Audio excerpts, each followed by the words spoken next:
Ladies and gentlemen, hey, hi, how you doing? Welcome back to the channel. Thank you so much for stopping by. Within Black Ops 6, as you're going through and building out your loadout, you obviously have a lot to compare and contrast when it comes to the attachment system this year. What's really nice about the Black Ops 6 attachments is that, of course, most of them just focus solely on enhancing your weapon. It's just pros. You really don't see too many attachments that have any harsh cons whatsoever. There's a few, but for the most part, attachments this year are just entirely beneficial straight up. And today, I wanted to go through every single attachment category and break down the best attachments you want to be using across the board, the general standouts from the best optics to underbarrels to rear grip stocks, so on and so forth. So we'll start first talk about mainly the universal attachments that you'll find on all weapons: rifles, SMGs, LMGs, so on and so forth. There's only a few weapons that have specific attachment options here, but for the most part you'll find the same muzzles on every weapon, the same barrels on every weapon, and they'll largely be doing the same things as well. It's a lot of universal attachment styles. The attachments themselves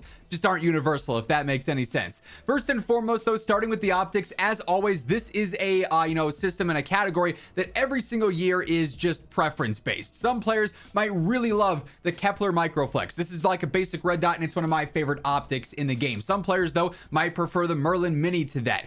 There really is not a huge objective factor in optics. It is largely what optic do you like, what reticle do you like, what zoom level do you like, what are you comfortable and what are you going to hit the most shots with. If it ends up being the Jason Armory 2x scope, which again is also one of my favorites in the game, or the Willis 3x scope, another really good one, then so be it. But some players might really like the obscure pinpoint hybrid, and if that's what you're accurate with, go for it. As far as optics go, it is almost always just preference based, whereas other attachments like muzzles, as we move into these, are a bit more stat based and a bit more objective, right? So with these, honestly, the muzzles are all pretty straightforward. Your suppressor is going to be the most basic of them. It's only going to keep you off the minimap when you're firing. No other pros, no range, no velocity, nothing like that, just simply for stealth. And so if that's a factor that you really value in a class setup, go for it. Compensator is going to be great for any weapons that are going to be fully automatic. This is going to focus largely on vertical recoil control. Now, vertical control is the easiest to control of the two. You have vertical control, which is up and down, horizontal, which is left to right bounces. Horizontal control is what you want to attack more often than not, but for full auto weapons, if you're just looking for a laser beam, the compensator is good. The muzzle brake, I've seen mixed stats on of saying this does and does not work. It's supposed to be first shot recoil control and kick reset speed, which really would be great on burst weapons and semi-auto weapons. Outside of that, not all that practical, but good in some niche situations. Then the ported compensator is also pretty solid. Some vertical recoil control, but then also that first shot recoil control. If it's functioning as intended, that's going to be the more competitive option, I think, out of the category in general. But for the most part, muzzles this year are not going to be the most valuable unless you're specifically gearing for the one pro that they have, like you have to stay off the radar or you really need some vertical control. Barrels are going to be pretty fun between a lot of different weapons here, and it's really going to depend on where you're trying to see your weapon excel and how you're looking for a weapon to perform. So for instance, the first barrel on a lot of them is going to be velocity based. Now, it's really going to be weapon specific here as to whether or not this is necessary. If you have a weapon that you're planning on fighting at 40, 50, 60 meters exclusively, which is not a super common fight on a lot of maps, then obviously you're going to want to have that higher velocity stat. If you're only fighting within,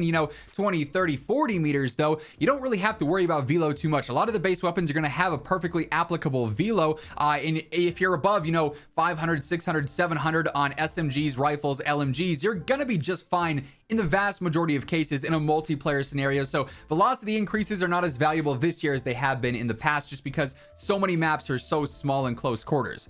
Range though is pretty important, and this can be very beneficial on a handful of different weapons, whether it's trying to extend a first damage range that is incredibly fast, like on SMGs. If that first damage range has the fastest TTK but then it drops off really harsh, that's where you're going to want to use a long barrel. If you're trying to extend that second damage range, someone push those damage drop-offs further and further out, the long barrel is going to be the most useful in those scenarios. Most mid to long range weapons like rifles and LMGs and marksmans and stuff won't necessarily need damage range increases, again, just because of how the maps play, but for SMGs, long barrels can be really beneficial. The best of both worlds in some cases is actually going to end up being that reinforced barrel. It's going to give you some range and then some velocity, which is always cool to see, of course. So So it's not going to be as much velo as the gain twist barrel or as much range as the long barrel, but it's a mix of each. So if you have a weapon that is in a niche scenario of maybe needing a little bit better velocity, but you still want to focus on that range increase, that's obviously where this is going to come into play. Now, the short barrel is obviously more niche, and it looks ridiculous on this XM4. I haven't seen it on this XM4 yet. I'm sorry, that threw me off. But with this short barrel, this is entirely built around a mobility-based class setup. So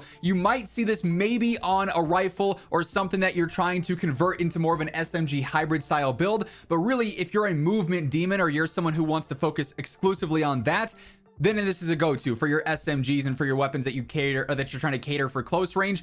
Most situations, though, there are either more advantageous barrels, or you're not going to be running something like this because the weapon's already very aggressive. Then lastly, the CHF barrel is giving you a better headshot multiplier, but it's going to hurt your control. Oftentimes, hurting control is not really a good idea because accuracy is what matters the most. But if you're going for headshot challenges, this might make your life a little bit easier. I think the reward with this is most valuable when you're going for challenges and not just having standard gameplay, just because of how the body multipliers work in this game. If you're landing upper like torso, neck headshots to begin with, having this multiplier on there won't be the biggest difference maker for a lot of weapons in this game. Really, long story short, the most valuable barrels across the board are probably going to be reinforced or long for most weapons. Now, for underbarrels, you'll see more than others in certain cases depending on the gun that you are using. Like rifles and whatnot will have these underbarrel launchers, and these are actually pretty strong. Like the standard launcher is ridiculous this year. The instantaneous explosion that it has and the damage radius it has is strong for sure, but obviously most players are only going to see the standard 5 of vertical, lightweight, marksman, precision, and ranger. So they're breaking these down. Each one of these is used in a specific situation. Vertical foregrip is in the conversation for the best underbarrel for sure, because it's going solely on horizontal control, obviously the most random and the hardest to predict and control. So if you can minimize horizontal bounce on a weapon, you are set. You're golden. This is a huge W, and it doesn't slow you down like in years past. So you could use this on SMGs for close range, rifles for mid to long range. It's going to be good in all scenarios. The lightweight barrel, not nearly as effective. It's only helping with aiming idle sway, which really is relevant for like snipers and marksmen and semi-auto guns that you're going to be tapping and you don't want to have like heavy sway on. So this is not really going to be used universally like maybe a vertical would. Definitely a little bit underwhelming there. Marksman ADS focus, again, super specific on weapons that you're actually going to be focusing with and constantly ADSing with, not something you're really going to ever use practically in the vast majority of situations, right? Precision's decent for sure. It's going to help out with some horizontal control, which is obviously nice, but then a little bit of aiming idle sway. So again, on a weapon with a faster fire rate that is semi-auto, this could actually be very beneficial. Like think the Goblin, for instance, or some of the marksmen's even. This could be a really good choice. And then I really like Ranger as well, particularly for aggressive builds. So all your SMGs or aggressive rifles, as this is helping with sprinting movement speed and some horizontal control. So typically the way to go here is your weapon built for mid to long range, vertical foregrip's going to be better. Is your weapon more aggressive, built for close range, ranger foregrip's going to be better. Those are the two standouts from this category. Now, magazines is kind of an interesting one because some cases you're going to need an extended mag. If a weapon has a crazy fast fire rate, getting that safety net is nice. You have to be mindful though of like extended mag 2 and 3, how much that's going to be hurting your ADS and your sprint to fire and everything there. But then on the flip side, if you have a weapon like an LMG that's just too heavy and too slow, you might need a fast mag. So this is more weapon specific, and I think it's pretty obvious what you'll need to use in this case if you need a magazine attachment. Now, rear grips are interesting, and as we do get into this conversation, quick reminder, if you are new to the channel or maybe you have not subscribed yet, we should change that. Right now, just over 50% of you guys watching the videos are not subscribed, and every single day I got you covered with all the need to know info. So news, updates, patch notes, meta breakdowns. By hitting that sub button, you'll guarantee you'll never miss a video, so you can always stay in the know. And if you enjoy this video, you find it helpful at all, a like rating would be really appreciated, as well as it really does help grow the channel and share the video around to new viewers. So quite frankly, all of the rear grips here are good. There are two definitive standouts here, and that's the ergonomic grip and the CQB grip. While quick draw is great for a faster ADS speed, this would be fantastic on something like a sniper, which we'll talk about in just a moment. The assault grip is great for sprint to fire speed if you solely need that, like desperately need that on an SMG that's just not keeping up with others. Commando is decent as well. It's a little bit of ADS and a little bit of sprint to fire, so you can certainly, you know, use these. They're all going to be effective for what they are. Obviously, Commando only doing half about of what assault or quick draw do for each. Like that's definitely the better of the three, I think, in most cases. They're all great. Just ergonomic and CQB play into what this game is more. Sliding sprint to fire speed, diving to fire speed, ADS speed, like that's what these two are attacking, and it is going to be a little bit more individualized. If a weapon has a slower ADS speed but you're playing aggressive with it, then ergonomic is the way to go, because that's going to help out obviously with your ADS time. If your your weapon has a slower sprint to fire, which is mainly going to be a focus on, you know, shotties, SMGs, close range options, aggressive rifles, then you're going to want to go for CQB and get the better sprint to fire and the better slide to fire. Everyone's slide canceling and using the movement to their advantage, so these two are going to be the most practical on a lot of builds, and you guys have already seen some of the setup videos here on the channel. I'm kind of spamming these on my setups depending on which weapon needs sprint to fire or ADS, alongside the increased speed to dive to fire and slide to fire. Now stocks, again, you've got several good options. Some will be changed depending on what the weapon is. You might see no stock versus light stock. The pros and the amount that they're doing are going to differ between weapon classes as well, but this is also a pretty straightforward category in my opinion. Light stock is not going to be all that great, as it's mostly just focused on movement speed when your gun is not raised or when you're not sprinting around. It's just base walking speeds with your strafe movement speed and your base movement speed, so that's not really all that advantageous. Infiltrator stock is very solid if you care about strafe speed on weapons. This is a really good option for that, giving you a 20% increase or close to that on several different weapons. That's great if you care about strafe based builds. Heavy stock is one that you're pretty much exclusively going to be using on semi-auto weapons for the flinch resistance. Full auto weapons aren't going to benefit from that as much in this game, so not really one that's used all that often.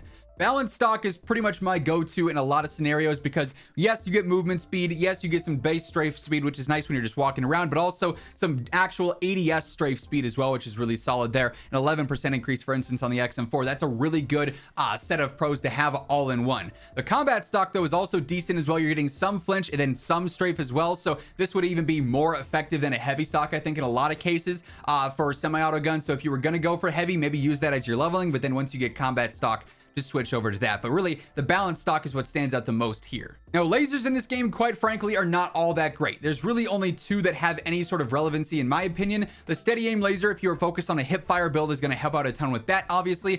Fast motion is not doing too much, as it's just a bunch of spread when you're moving. You're going to be more accurate as you're just casually spamming and whatnot, but it has a use for those specific situations. Tac laser is just tac stance, so if you care about that, straightforward. The Streetlock laser, hip fire to ADS accuracy, so centering kinda, is nice but not more advantageous than using an attachment elsewhere. And then the target laser is really good for like snipers and marksmen when you want that instant accurate ADS as well. So that one's actually pretty valuable, but I think in most cases you can pretty much tell, hey, I need to use this right now because I'm going for this challenge or I want this style of play. And then fire mods. These are fun. Rapid fire does have one of the more harsh con experiences where it's hurting velocity and control. This is going to be a situation of, is the pro more worth it? Do you get that faster TTK and maintain accuracy on an enemy while doing so? Yes, use this. If the accuracy is too shaky because the recoil cons and you can't actually hit more shots, then it's probably not worth using. Also, does the weapon's velocity feel inconsistent? Does the hit reg feel weird? Then maybe you don't want to be using rapid fire,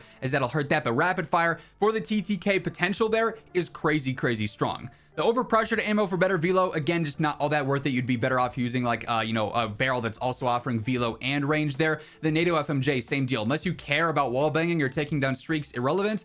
Recoil springs, though, is also great because this is going to give you varying percentages of horizontal and vertical control, and that's a W in my opinion. No cons here, so if you just want to be more accurate, recoil springs is a default that I think is better than a lot of muzzles, and then even some other control-based attachments too. So that and rapid fire easily are the two standouts here. Now, shotguns do have some slightly different attachments here, particularly in the muzzles. You're going to see different chokes here, so really modified choke is going to be one that a lot of players are going to use. As the better ADS spread you have, the more accurate it's going to be. Easier for headshots, center mass shots. You won't have to worry about maybe getting a hit marker because some of the pellets miss, so that's obviously going to be a great choice there. And then occasionally, unlike snipers, you might see a comb attachment selection, which is interesting because it's going to actually be decently useful for snipers in specific, hence why it's pretty much exclusively on these, because it'll help out with things like ADS speed. Like the quick draw riser is so clutch on snipers because it's going to help out, but it does hurt flinch resistance. So in some cases, while yes, that ADS is nice, unless you're just purely quick scoping and you don't really care about the flinch and the snap that you're going to get if you get hit,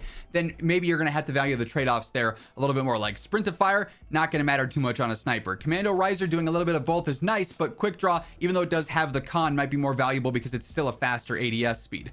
Ergonomic doing ADS and slide to fire and dive to fire, again, cool, but for the full purpose here, 50% increase to slide to fire and only a 5% increase to ADS is in comparison to a 13% increase to ADS. I mean, you want the snappier ADS if that's your focus here by using these attachments. And then CQB, again, not really something that matters too much on a sniper. So not a super relevant attachment category. I think on most sniper setups, you'll be best off not using a comb and just getting, you know, benefits from other areas instead. But yeah, those are effectively all the main attachment categories categories and areas of focus you need to pay attention to as you're building out your loadouts. Of course, I'm always keeping you guys up to date with the best attachments, best setups for a bunch of different meta weapons and builds in the game. So if you want to stay on top of the weapons and classes you need to be running, of course, feel free to hit that subscribe button. I got you covered with that alongside everything else going on in Call of Duty on a daily basis. And if you enjoyed this video, a like rating on your way out would be really appreciated. But once again, thank you so much for tuning in. And until next time, take it easy, have an awesome rest of your day, and I'll catch you later. Peace out.